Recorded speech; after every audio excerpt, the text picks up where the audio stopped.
Hello नमस्ते प्रणाम। मैं आपकी चांदनी स्वागत करती हूँ आप सभी को अपने यूट्यूब चैनल चांदनी कौदी गीत में। सो फ्रेंड, आप लोग के बीच बहुत ही प्यारा, बहुत ही अच्छा मैं एक औसान माता का गीत लेके आई हूँ जो कि बहुत ही अच्छा है, बहुत ही सुंदर है। आप लोग सुनिएगा, आप लोग को कैसा लगेगा आप लोग कमेंट में ज़रूर बताइएगा। और नए होंगे तो प्लीज़ चैनल को सब्सक्राइब करके बेल आइकन को प्रेस कर लीजिएगा। तो चलिए ना ज़्यादा टाइम वेस्ट करते हुए आप सभी को सुनाती हूँ, आप लोग ज़रूर सुनिए। धन धन मोरे आंगनवा है औसानी मैया, धन धन मोरे आंगनवा है औसानी मैया, धन धन मोरे आंगनवा औसानी मैया, धन धन मोरे आंगनवा औसानी मैया, धन धन मोरे आंगनवा औसानी मैया, धन बा मोरे आंगनवा औसानी मैया।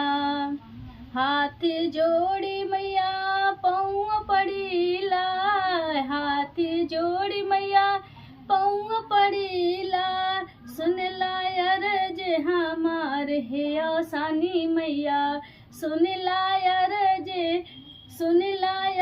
जे हमार है औसानी मैया, धन धन मोरे आंगनवा औसानी मैया, धन बा मोरे आंगनवा औसानी मैया। भगवा लगाई मैया गोड़वा दबई बई, भगवा लगाई मैया गोड़ सब दबई बई, पार लगैदा मोरी नैया औसानी मैया, पार लगैदा मोरी मैया हे औसानी मैया, धन बा मोरे आंगनवा औसानी मैया, धन धन मोरे आंगनवा औसानी मैया। घरवा दुआर देहो सुखी परिवार देहो, घरवा दुआर देहो सुखी परिवार देहो, लदैदा लड़का बालकवा औसानी मैया, दैदा लड़का बालकवा औसानी मैया, धन धन मोरे आंगनवा औसानी मैया, धन धन मोरे आंगनवा औसानी मैया, धन धन मोरे आंगनवा औसानी मैया, धन धन मोरे आंगनवा औसानी मैया।